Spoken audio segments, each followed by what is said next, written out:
Is there anybody can call you out of order? Thank you. Yeah. Mr. Knott, before you run off on me here, I have a question or two. You did address the lighting and the reflection away from the neighbors in the back, Yes. correct? Yep. Two things that maybe you can take into consideration that I would like to see is and I know they were installed a while back, was the push buttons for the walkway from Hawley Lane. Jim, do you want to address the crosswalk? Richie's raising the issue of the crosswalk and the push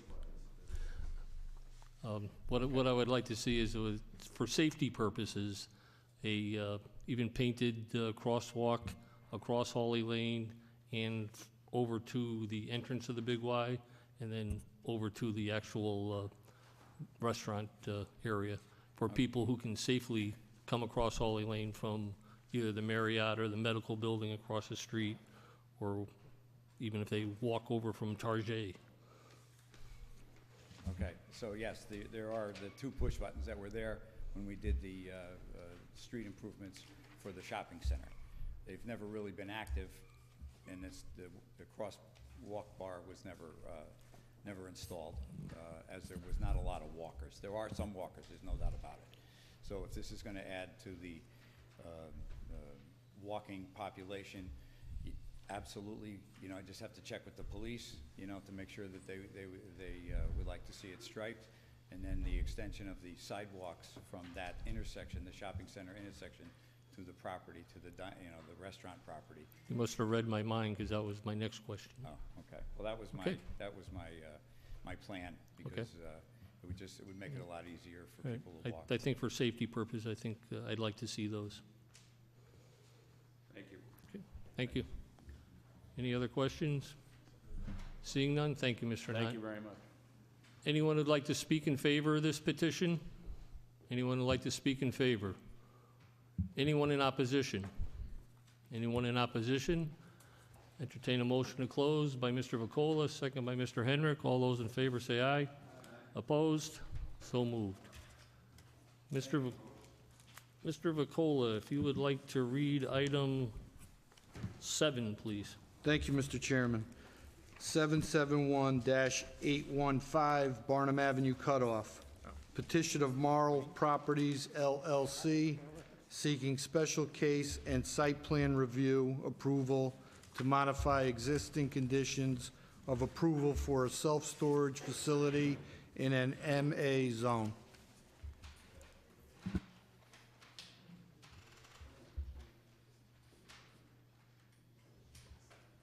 All set? Evening, Mr. Go ahead. Chairman. My name is John Nuff. I'm an attorney with an office at 147 Broad Street, just down the road in Milford, and I'm here tonight on behalf of Marl Properties, which is the owner of the property located at 771 and 815 Barnum Avenue Cutoff. It's located in a light industrial zone, MA.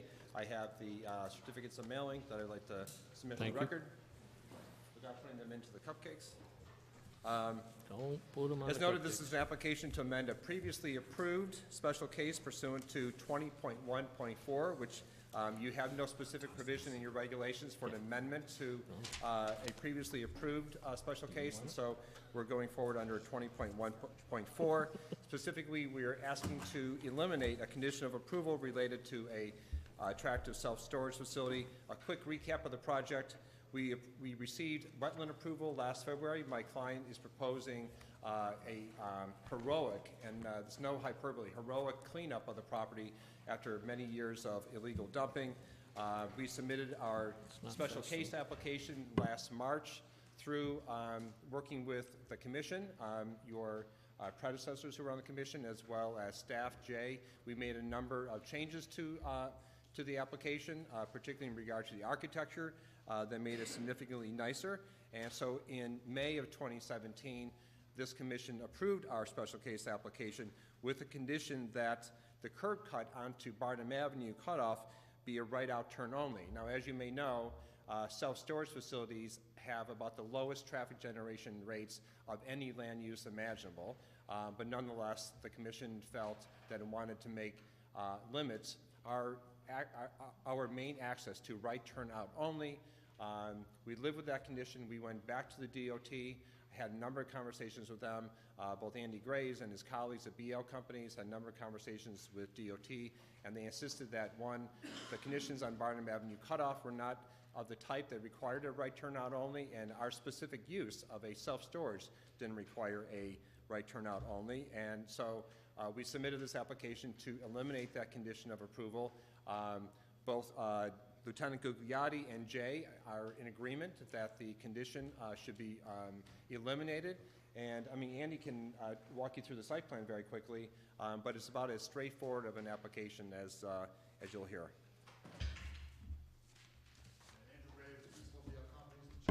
Could you please use the microphone? The two changes were very minor. It's simply eliminating the right turnout island on the entrance and exit to the site, and then reducing the width of the driveway to our adjoining property. To be a good neighbor, we wanted to make sure we maintained the driveway to the adjoining property, but the DOT asked us to tighten that down to the minimum width of 24 feet, which we have done. And then the driveway entrance and exit, we simply eliminated the right turn only island to direct traffic in that fashion. DOT thought it would be dangerous actually to do that kind of turning movement there because it's the only entrance on that entire street that is that way, and thought it'd create more confusion and danger if we actually did the right turn right out only.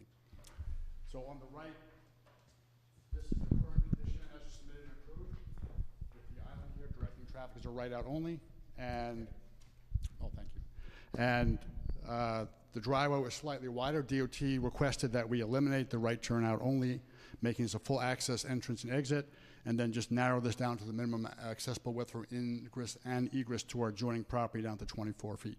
That's the only change that were made.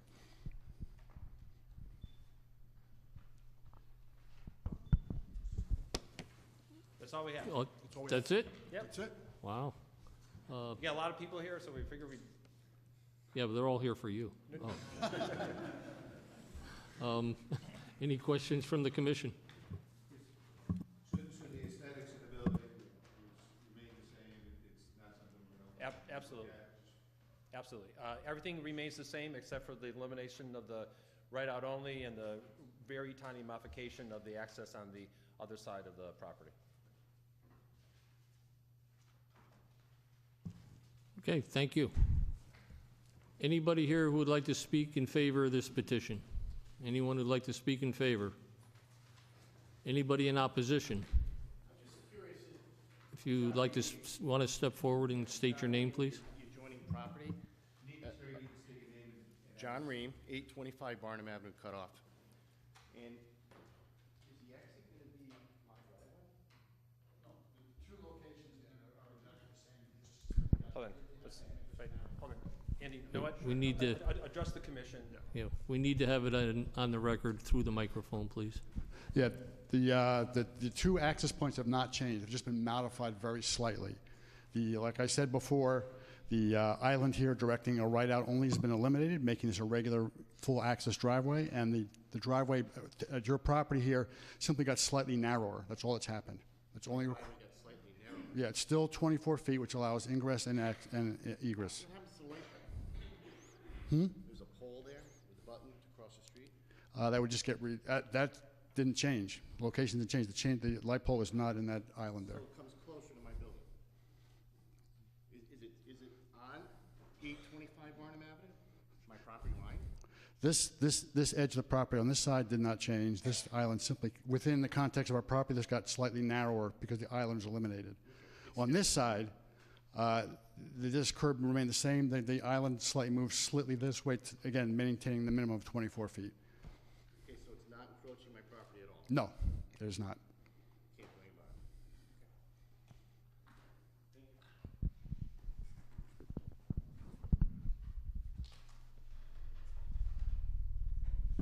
it. Anybody else who'd like to speak in opposition?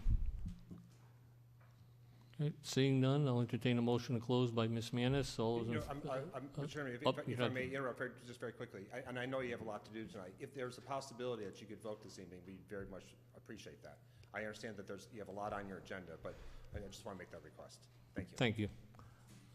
There was a motion by Ms. Manis, second by Mr. Vacola. All those in favor say aye. Opposed? So moved. Mr. Hendrick?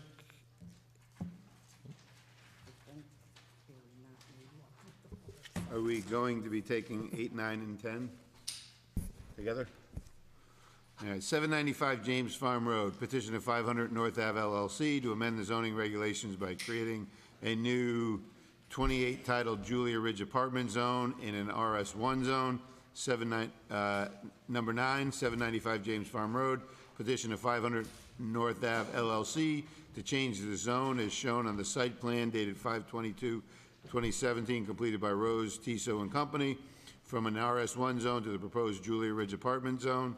And number 10, 795 James Farm Road, petition of 500 North Ave LLC, seeking special case approval to, under the proposed 28 of zoning, subsection 28 of the zoning regulations, to construct a 116-unit affordable housing project pursuant to subsection 8-30G of the CGS on a property located in an RS1 zone.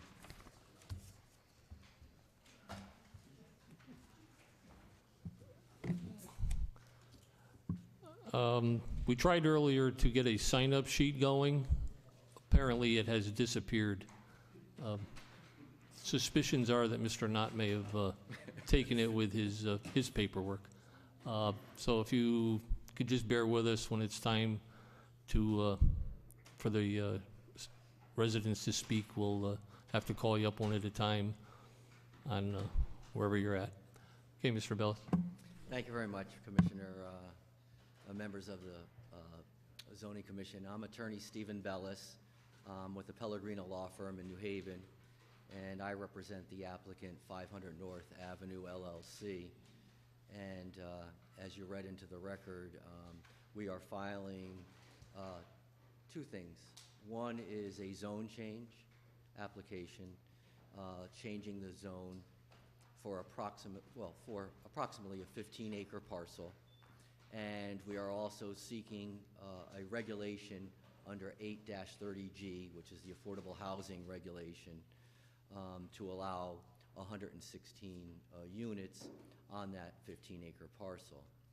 We have provided you all with an application for the change of zone, the application for the JRAZ, which is the new regulation, and an affordability plan. And I'm going to introduce a lot more things into the record, and I could probably do it by handing it to whomever you tell me to hand it to. Jay, maybe? Leave them right here? Okay. Okay. So it's easier, and then I can explain later. So the mailing is the first thing I have, which is a memo that I wrote to the adjoining property owners, along with a map and the names of the adjoining property owners, and I have the certified letters. So,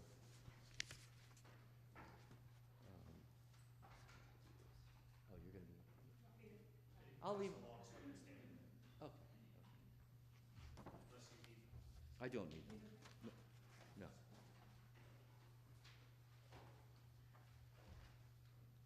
500 North Avenue, I have this, a copy of the recorded deed. Yeah. I don't want to mess up the cake. I have a bankruptcy order that authorizes the employment of the Pellegrino Law Firm as special counsel to proceed. They're presently in bankruptcy.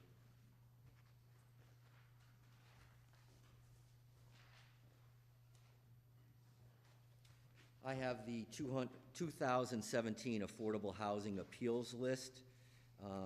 I'll just briefly talk about this. As you know, some towns are exempt from the 8-30G statute, and there are others that are not exempt, and Stratford falls in the non-exempt municipalities. And just in case you wanted to know, Stratford currently has 6.21% of their housing stock classified as affordable. And that's, I say that in quotes because the affordable means there's a formula that the state uses to classify affordable housing. And unless you have 10%, you don't get to stay on the exempt municipalities list. So you're under the 10%.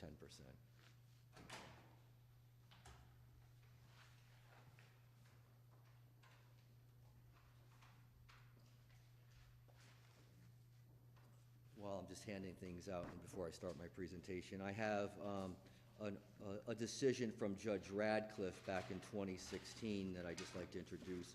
It talks about not having to go to the Wetlands Commission because there's no planned activity within the upland review area. And what I'm talking about is that there's wetlands, obviously, along the Roosevelt Forest. And Mr. Billis, could you please use the microphone? We're I not apologize. able to pick up. Okay. Thank you. Oh, I can pull it out. Okay, I'm with you. Thank you. Yes, there you go. There's wetlands, and it's marked on our survey, and there's also what you will see as a 250-foot upland review area because there's a stream there, the brook, that is recognized. So since all of the activity that we are proposing is outside of that 250-foot area, there's been no wetlands application, and that's why I'm handing you Judge Radcliffe's decision. It's a big one.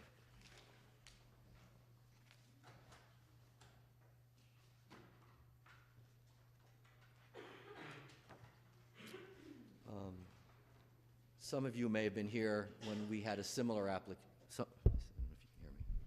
Some of you might have been here when we had a similar application that's on appeal now, but there was points made by the town or perhaps by the residents of some archaeological, perhaps interesting items on the property.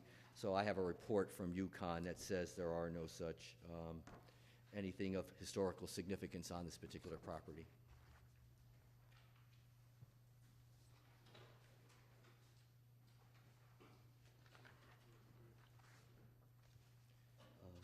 I have an old environmental report that we used at the last application. It talks about some of the suggestions that the soil scientist had to try to protect the wetlands.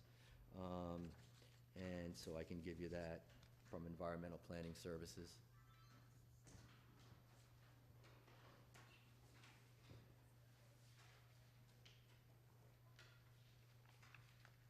I have a broker's report that talks about the highest and best use, and that this particular project would not impact the property values on neighboring residents.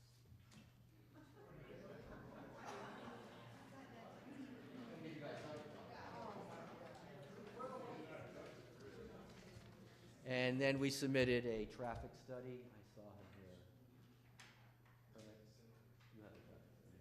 Kermit's here. We submitted a traffic study. Jay, you have that already, I believe, right?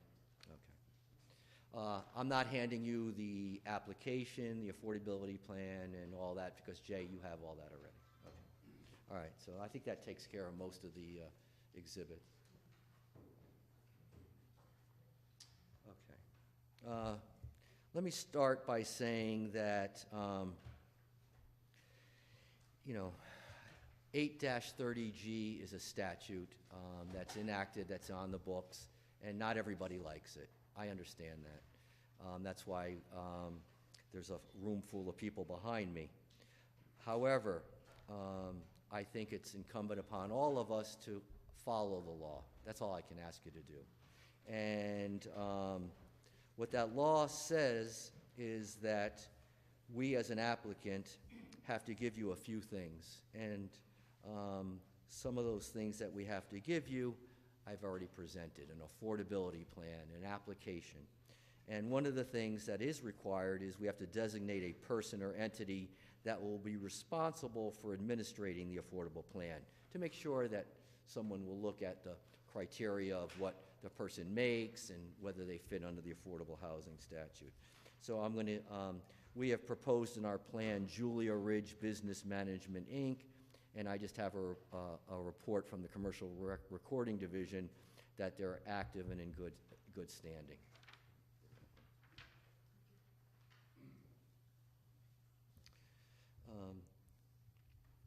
So let me tell you a little bit about the project, and then I'm going to address some of the concerns that your administrator has pointed out.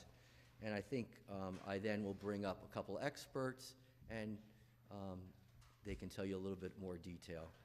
I think I want to start by saying that this particular zone is RS1, and under your regulations 5.3.5, you would be allowed to have 3.5 units per acre.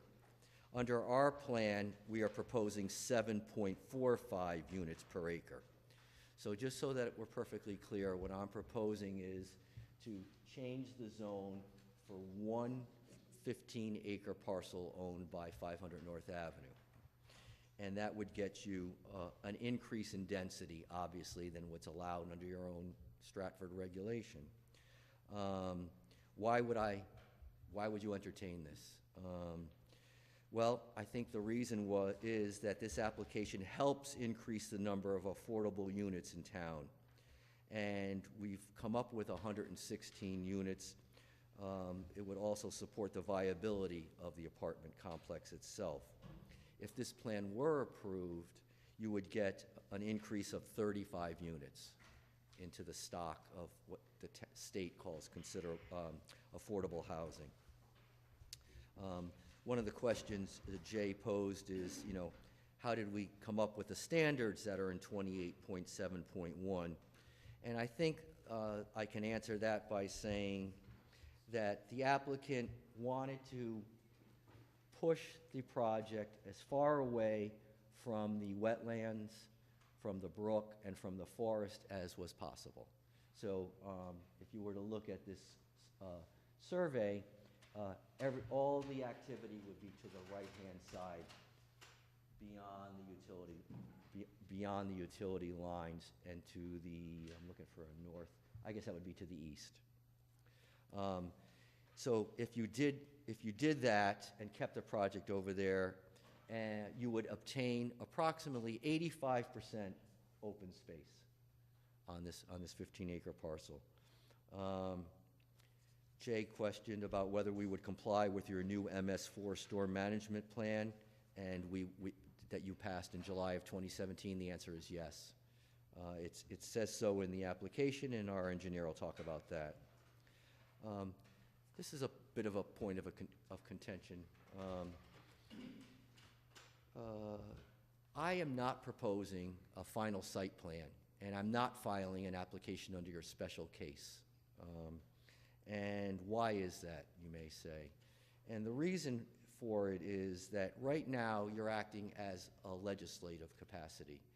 I'm asking you to change a zone, and I'm asking you to adopt a regulation, which is an affordable housing regulation.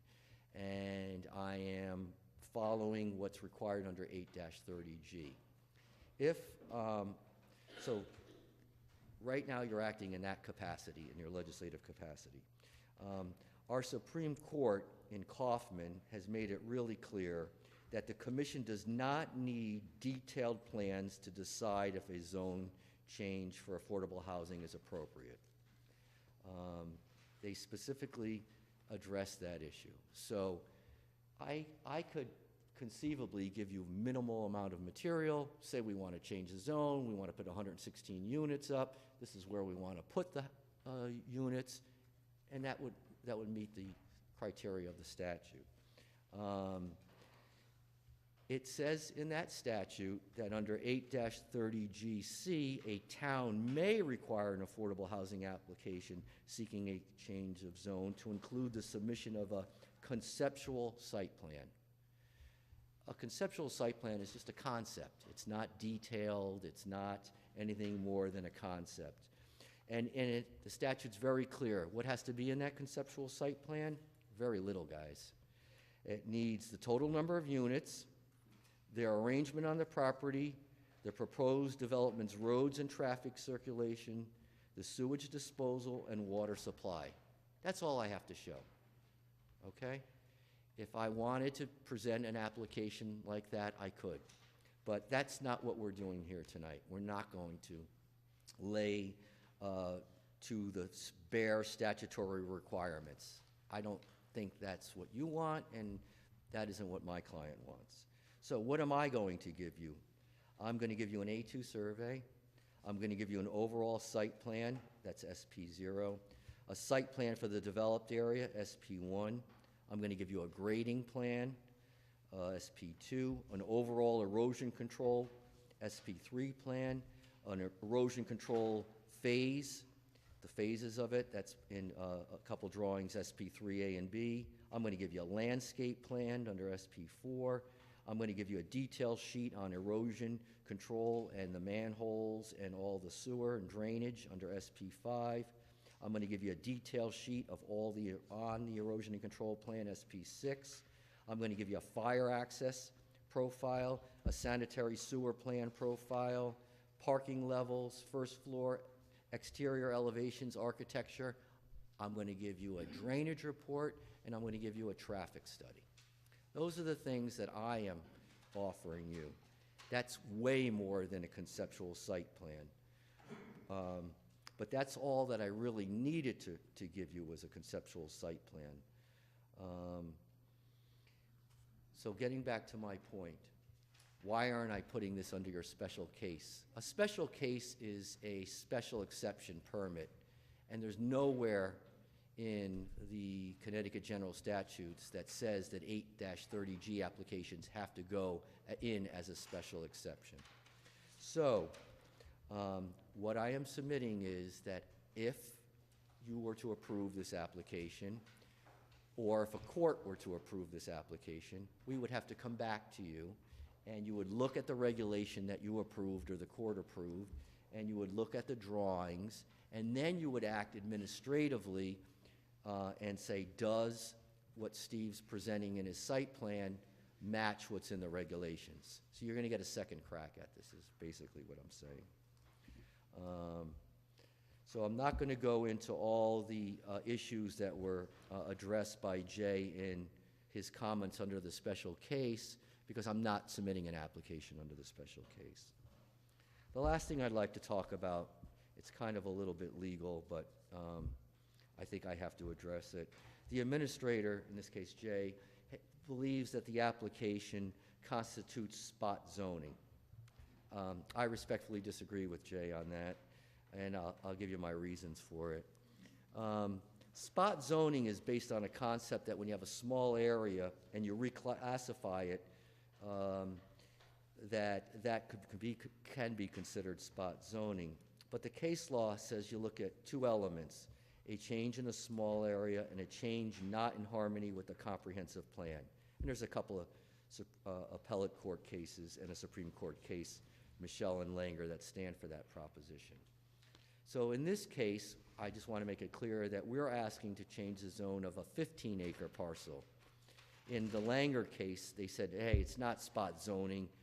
They rejected it. They said that was a 6-acre parcel. It wasn't a little puny piece of parcel. The next part's kind of important too. The second element is, does our application comply with the comprehensive plan that you've adopted, I think in 2013? And I think it does. In the comprehensive plan, this is your document, I'm not making these words up. They say that the Stratford population's been continuing to age, and it's getting older than most communities around it. There's also a higher concentration of residents of retirement age, which indicates a higher need for affordable housing that is geared towards an older fixed income population. That's in your section 5.1. It says in your plan of development that access to affordable housing options has been an ongoing concern in the town of Stratford, section 5.2. Your plan says that there ought to be more diverse and affordable living opportunities for Stratford residents in section 5.4, and I think that this plan, our application, does that. This application would also increase the affordable housing stock and addresses the concern that the town still continues to face issues of affordability, which was in your section 5.3. As you know, there are no zoning districts for apartment complexes. That was in the plan 4.2.1. And there are regulations for apartment complexes and affordable housing complexes, which are permitted in the RS zones. So that's in section 4.2.1. So what am I saying? I'm basically saying that there are parts of this application, being residential and allowing affordability for some residents that does, in fact, conform to your plan of development by creating these additional units of affordable housing. So my basic argument is that the regulation that I'm proposing, the JRAZ, is in accordance with your comprehensive plan, and it's reasonably related to the normal police powers and purposes in General Statute 8-2, and there's case law on that point. So what I am proposing is what we call a set-aside affordable housing project. And all that really means is that of 116 units, 70% of them are going to be market value. Whatever the value is for an apartment in that area will be what the owner of that project will get for rent. 30% of them will not be at fair market value. They will be somewhat reduced based on the formula that our state statutes give us. So 35 of the units will be below fair market value. How much more? Well, that's broken down again by the statute. You have to meet certain criteria to get those 35 units. But by and large, what I am talking about in this application is called a set-aside. This is not the type of project which you can have, which is affordable, meaning open to affordability under different standards where the whole complex would be considered affordable. That's not what this is all about. So if you were to look at this project, you were to drive by this project, you would pull into the parking lot, you're not going to know which of the units in this 116-unit complex is the affordable one and which one is not. And the reason for that is that they're spread out throughout the whole 116 units. They don't look any different. It isn't like we use granite on the good ones and you use corian or formica for the affordable units. That's not allowed. All these units will look the same. They will not be, no one will know except the person who's in them that they're paying less rent than the guy next door. Why is this helpful to the town of Stratford? Well, according to the legislature, they feel there's a need for people to get a break, especially in lower Fairfield County, but I think throughout Connecticut. Housing prices are high. I don't need to tell you that. We all know it. We all know that. There are people that don't make, that work and don't make a lot of money to pay for these high rents or high housing costs. And I'm not talking about people on welfare. I'm not talking people on food stamps. I'm talking about an average person who may be a firefighter, he may be a police officer, he may be a starting teacher. There's plenty of jobs. He could be working at some of these retail stores and paid an hourly rate. Most of people's income, or a good portion of all of our income, goes to housing. You know, whether that's good or bad, it's a fact of life. And for whatever reason, the legislature believes that we as towns should create these affordable housing opportunities so that people could afford somewhat more, up to 10%. That's what the legislature decided of our housing stock. Since Stratford's not there yet, they're at 6.21% affordable housing, you're kind of stuck with the statute is what I'm saying. Now, you don't have to approve this project. I can't force you to do anything. I can persuade you that it may be helpful for the town. I can persuade you that it's going to be safe, that the project is not going to hurt anybody. I can persuade you that it's needed, but I can't force you to do anything. And as your counsel will advise you, if you turn it down, then we have the opportunity to go to court, and we can fight it in court, and then the burden shifts, and the town has to show why it was rejected. So I think some of you know this already, but there's some new members that may have not gone through this process before. So my goal is to give you as much information as I think I can give you. I'm not being cutesy by giving you a conceptual site plan and saying, well, we want 116 units, here's where they go. Up or down, guys. I'm not doing that. So if you have any questions, feel free to cut me off, cut any of my experts off, ask them.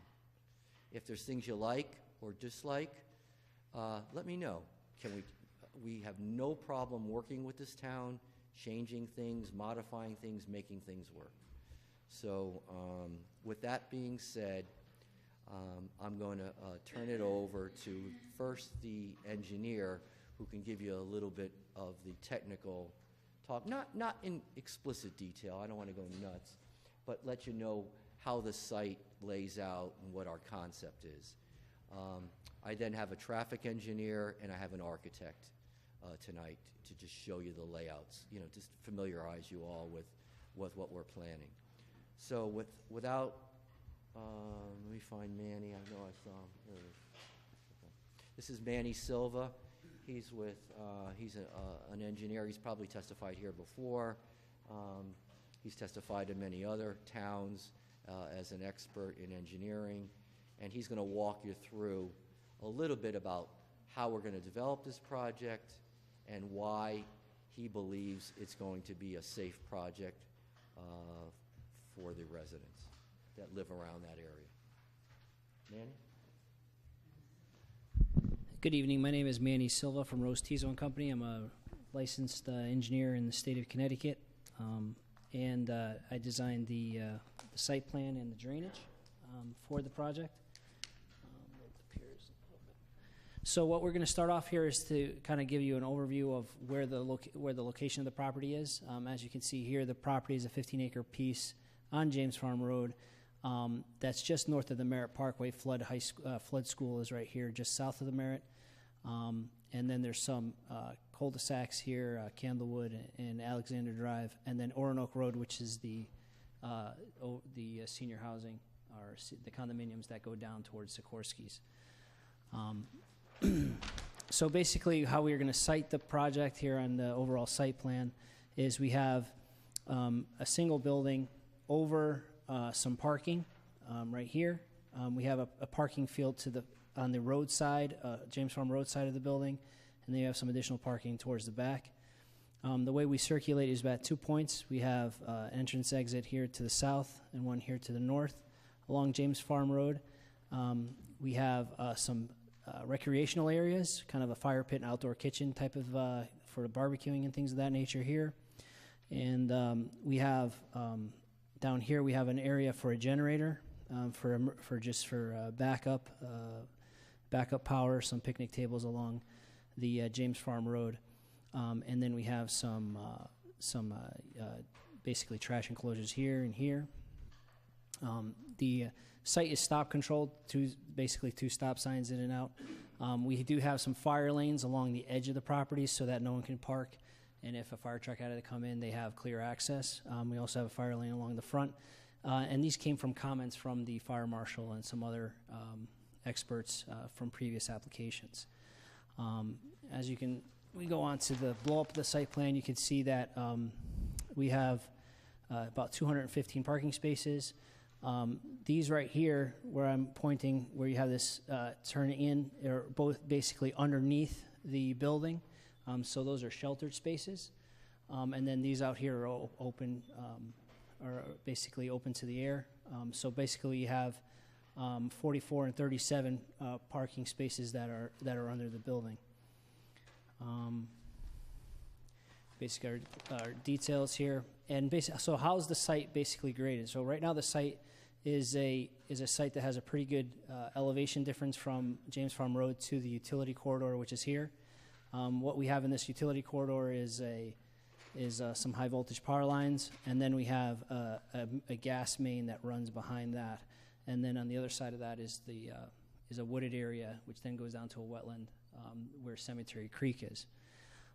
So what we want to do is try to level out the property as much as possible. One, because the fire marshal requested that we have circulation around the site at least at no greater than 5%, so that he doesn't have to go up or down any steep grades to get around the property. And we also, since the way of the design of the building is with the apartments, we want it to be relatively flat from front to back, although we have 1-story difference from front to back. And that parking that's underneath you don't see it from James Farm Road because it's underground, basically. So the highest point of the site is up here at about 245, and then the lowest point is about here at about 223. What we have is basically right now the site has some residents, I guess, demolished or in ruin, some ruins of single-family residents that were on the property, and it's an uncontrolled.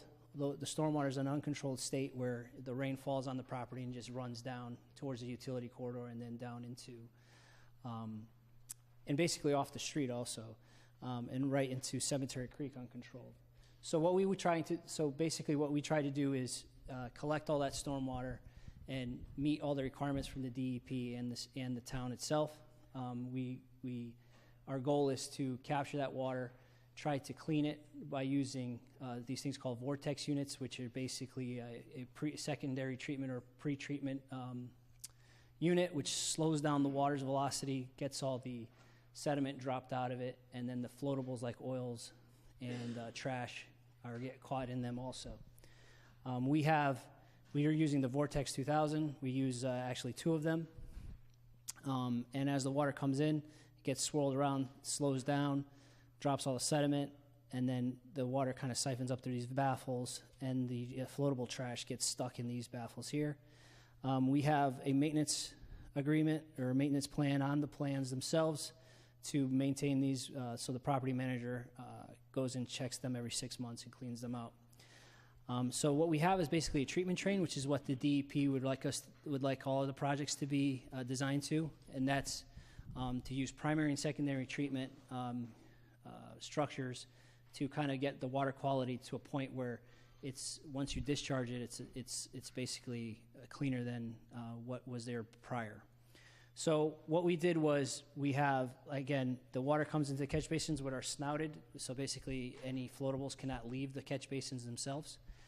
We then go into the secondary treatment, which is the vortex units, which takes out small particles or even large particles like sand and dirt and things of that nature.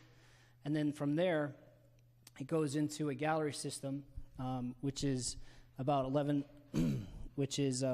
lineal feet of 4x4 gallery, or 11,000 cubic feet. And basically a gallery is just like a tank that's underground, but they're just small segmented ones that we put together to create a larger open bottom space underground, underneath the parking, so that the water can go in there and then stored, that volume of water gets in there stored. It gets cooled down, so you don't have this high temperature water being discharged to the brook. It cools it down, infiltrates it into the ground, and the sand and gravel that's around the units actually filters that water to further clean it before it goes into the groundwater.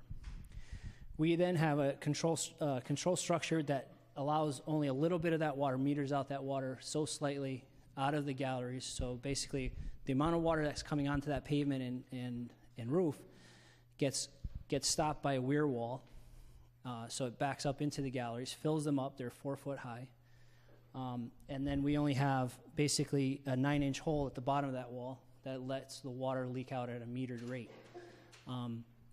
And by doing that, we actually reduce the amount of water that's coming off of this site today, which is basically a vegetated area with some remnants of some houses.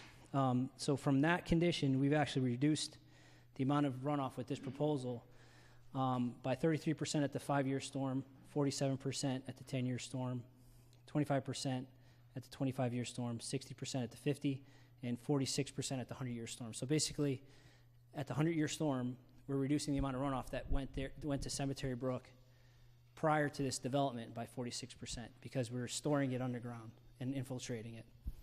From there, that metered flow just coming out of that 9-inch hole goes down to a plunge pool, which then collects the water in the swale, basically a water quality swale, and then there's a level lip along it. And we designed that so that that water that's coming out of that 9-inch hole doesn't erode the slope going down below this. So what we did is that by creating this 91-foot level spreader, that water spread out over 91 feet so that the velocity of the water, so the velocity of that water coming off of that 91 lineal feet of level spreader is slow enough that it won't erode a grass surface. So there's going to be some grass, there's riprap, and then some grass. And because we spread it out by 91 feet, the velocity of that water is slow enough that it won't cause little gullies or erode the slope down, which then transports sediment down into the brook. So basically, those are some of our best engineering management practices that we were using. Right here is the detail of the gallery, kind of. So it's like basically a concrete box with slots in the sides to let the water kind of infiltrate to the sides. And here's our control structure, again, with the 9-inch orifice at the bottom and then a overflow crest at the top. Again, all the catch basins are going to be hooded, that's basically how we're going to do it. So like I said, the site continues to slope towards the west, except we collected in these various catch basins here and then here, along here. And we kept the drainage at least 30 feet away from the wall, because the wall is basically what you see being constructed by the DOT, or we just finished one up at the marketplace where Big Y's in Shelton, and it's a gravity segmented wall, so it's big concrete blocks that look like stone on the front, and we pin them together, and then there's a geogrid that goes behind it that stabilizes the soil behind it. And these walls, because of the way they're built, basically gravity holds them in place with that reinforcement into the soil. It makes the soil behind it structural. So basically we're making all this soil behind the wall here a structural component that holds itself up. And because of it's basically gravity that's holding it all together, and it's reinforced, the longevity of them is much longer, and there's less maintenance than, say, a regular concrete wall that's engineered with rebar and concrete. I know that, there has been some issues in the past, or some questions in the past about details of how those walls go up. And so we didn't do a final design plan this, because it normally takes, you usually want to get your project approved before you spend the money on the structural engineer to design it. But since we did do the marketplace, which is a very similar wall, I'd like to submit it as just a sample of how the wall is designed and what that would look like. And I will submit that with a letter from the Versalock manufacturer, which is the people that actually designed that create the blocks. I think this is them, right? So I'll just submit that. If you want, I don't know if you want the clip or not.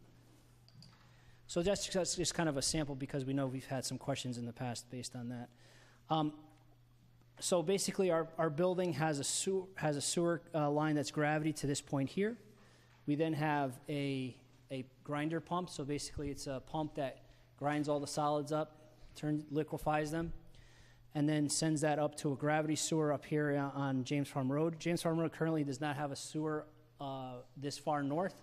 The sewer ends just north of the Merritt Parkway. So what we're proposing is to extend the sewer from the Merritt Parkway to this location here, and then bring it into as a gravity sewer for our development and any development that's along the way to hook up later on. So here's that sample plan I just handed out.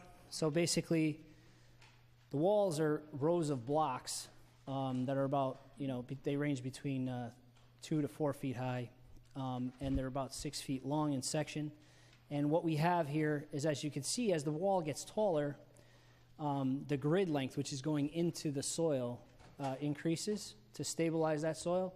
And on this wall, where it was the highest, basically right here, it was only 19 feet. So our geogrid, we don't anticipate a geogrid much different than that.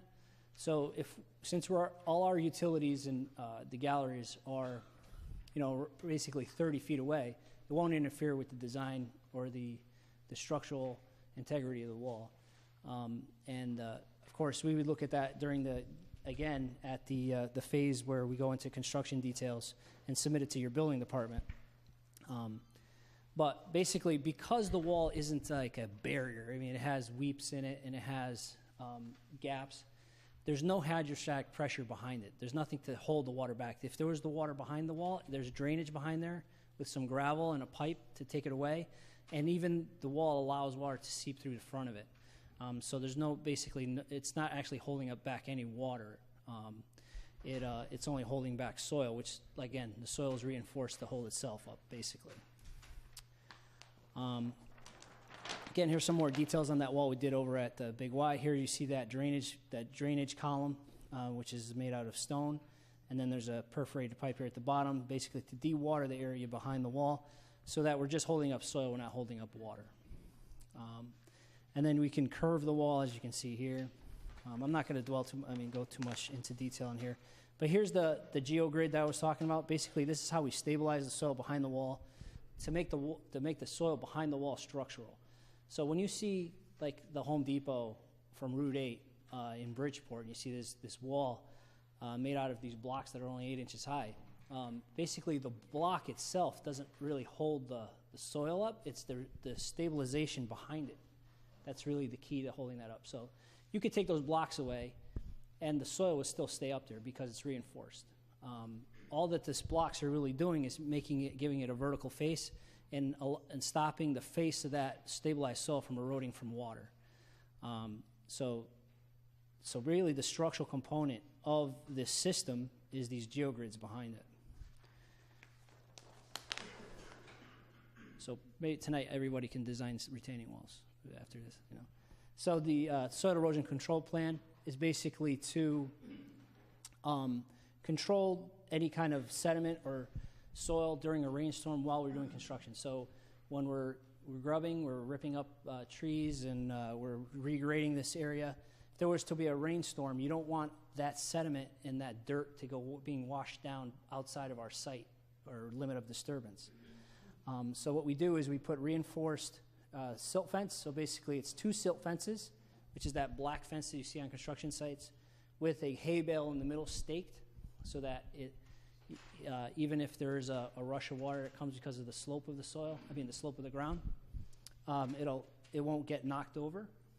This stake and this hay bale will actually hold up the silt fence, and that's being applied all the way around in the perimeter. We are going to also add silt sacks to the catch basins as we put them in. So that's basically a piece of that black silt fence inside the catch basin. So we can actually use the catch basins to de-water the site while it's under construction, and it'll catch that sediment that goes into the structure and not convey it down into our system. So we don't want any sediment from construction debris in our system prior to it being finished. So after everything's paved and everything's stabilized, we then take those sacks out, and the sediment and mud that's in there is in those sacks and not inside of our galleries, our vortex unit, or the catch basins themselves. So basically they'll be, once everything's stabilized, everything will be like new, like it's and clean, like it's meant to be on the first day of operation. We also have an anti-tracking pad here. We put one here at the construction entrance. That's basically to knock mud off of the wheels on any construction trucks that come in and out, so we don't track them out. We don't track mud out into the street, and then convey mud into the stormwater system in James Farm Road. We actually phased the plan because it's kind of a the grades are steep enough that we have to phase it to when we bring up the soil. So we'll have a stockpile area right here, which is basically a pile area that we have an additional ring of silt fence around it, so that when the rain hits that pile, that sediment is caught in this local area, and then we can control it that way. We also have some temporary trenches or swales cut in with hay bales cut in a V, basically placed in a V, to stop any sediment running down in these channels, and then that goes into a temporary sedimentation basin, which is basically like a pool or a depression where we catch all the water during construction and allow it to infiltrate into the ground, and not so that all the mud and things of that nature settle right there on site. It's not allowed to leave the site. So we sized the temporary sedimentation basin right here, and we have these diversion channels to allow water to get into it. And here's that detail. Basically, it's just some dirt cut out, mounded up on the other side, kind of as a dam, and the water is all held here and allowed to just infiltrate into the ground. All right. Again, this is our phase 2 plan. Once we start bringing the site up, we can start deepening this sedimentation, or we replace the sedimentation basin with the gallery system. So we dig out all that material that was there, that mud that's been settled there, and then we put new fresh stone, and then we put in the permanent gallery system, which will be there for the project once it's finished in perpetuity. Here you see we have some sedimentation structures. It's basically a structure like a catch basin or something like that then has a filter fabric wrapped around it and a depressed area around it so that it could also collect more sediment. Then we have the landscaping plan. Basically, we have some screening evergreens along the edges. We have some street trees, which is what the town of Stratford would like to see along the street.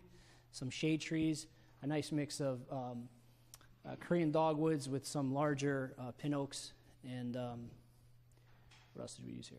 Red maples and Austrian pines. Inside the actual islands, we have some fescue and daylilies, and I won't go too much into detail on the landscaping plan, but that's basically what it is. And then we have these areas here where we have the recreation areas with some more trees and shade trees of that nature. Then we have the details. Basically, this is our outlet out of the wall that goes into that level spreader, which is here. So this is, if you're looking at it on a cross section, so this level spreader goes 91 feet out of the page. The water comes into this plunge pool, then goes right into this swale here, and then this is here set at level at elevation 200. So that water basically acts like a squeegee, spreading that out. Instead of being one point of water coming out, which would then erode down the slope, it's spread out at 91 feet so that the velocity of that water is slow enough that it won't erode the slope below. Basically, our standard details for sanitary manholes, catch basin here. Here's the detail of the retaining wall. So the retaining wall is basically, as you can see, these blocks stacked up on the top of each other. You have that reinforcement behind it. And then we're going to have a 4-foot chain link fence at the top as required by code, so no one can fall off the wall, obviously. And then we have a post for a wood guardrail in front of it to stop any vehicles from trespassing over the area of the wall or falling over it. Again, those are all building code requirements, and we'll comply. And this is the narrative for the soil erosion control plan. So basically, this details who's responsible for everything that's going on site during construction, and how to stage it, phase it, and then all the implements if certain conditions should happen, and what to do and who to call. That's right here. Here's the pump for the sanitary system. So it's a dual pump system, 2 pumps in the same chamber. So they alternate, so they don't you don't just run one all the time and then the other one just freezes up or whatever. You alternate them, and then if it were to happen that it gets to a certain level, both pumps will activate at the same time. Although one pump is designed to take care of all the flow, there's just a redundancy there. So we put 2 as a redundancy, and we switch back and forth of them just to exercise them. We have a valve box here, as for the force main to go up to the gravity sewer on James Farm Road. Here again is that silt sack detail. So that sack basically holds all the sediment. It comes out. The catch basin itself is clean. Here's the grading plan basically for the driveway loop as it comes around. As you can see, we don't go greater than 5%. 5% is what you basically see in a regular shopping center. So if you go to the Dock Shopping Center, probably the steepest grade there is 5%, and that's what we're going to have this at, no greater than that. So basically, we come down to 5%. The lowest point is here, right here. As you can see, this is the area that's filled in. again, this is an exaggerated scale. We, in engineering, we exaggerate the vertical plane. So this is 1 foot, this is 1 inches every 40 feet here, but in the vertical, it's 1 for every 4. So it's basically, it's just so you could see, if we were to put the pipes in here, you could see that a little bit better. So this is an exaggerated scale. It's really not that deep. So as you come up, it comes up again at 5% per the fire marshal's request. And then we level off at 2% at the top, right near James Farm Road, so that the car is almost level once you get on there for about, I think we used 50 feet. And here's the plan and profile for the sewer. Basically, we're going to pump the sewer up to this manhole here in James Farm Road, where we're proposing a gravity sewer all the way down James Farm Road past Candlewood. As you can see, James Farm Road kind of goes up and down as you go down but the pipe will go down at 2% on an even slope. We're proposing a 8-inch line so that if anybody in that neighborhood wanted to connect to it later on, it would meet that capacity. As you can see again, James Farm Road kind of dives down, so then our pipe is allowed to dive down a little steeper to 4%, and then we're approaching Peters Lane right here. And then this is where the existing sewer in Stratford is, right north of just north of the Merritt Parkway and Harvest Ridge. As you can see, James Farm Road kind of flattens out just before the Merritt. So our pipe goes down at just under 1% and connects into that existing manhole here. Let me just keep going. So then we get into the architectural. So what I want to do is, there was some comments from the engineering department. I want to go over them quickly. I don't want to bore everybody tonight. So here's the, hopefully you didn't give them all. Did you give them all?